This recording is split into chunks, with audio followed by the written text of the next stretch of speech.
Mister, un punto molto importante che consente di mantenere distanza di sicurezza agli avversari, ma soprattutto un punto molto importante arrivato al termine di una grande prova delle entelle. Sì, oggi la squadra mi è piaciuta moltissimo, ma un po' come era successo anche ad Alessandria. Abbiamo tenuto sempre le redini del gioco in mano, abbiamo cercato di spingere sull'acceleratore, siamo andati vicinissimi al gol in 3-4 occasioni.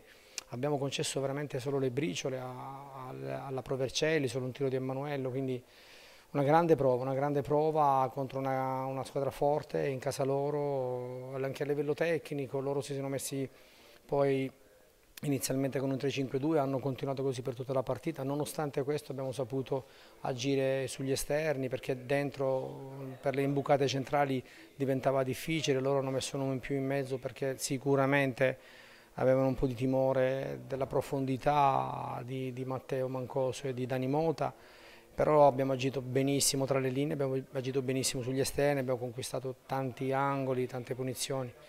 Sicuramente meritavamo di vincere, ma ci prendiamo questo pareggio che è un pareggio importante per il proseguo della stagione.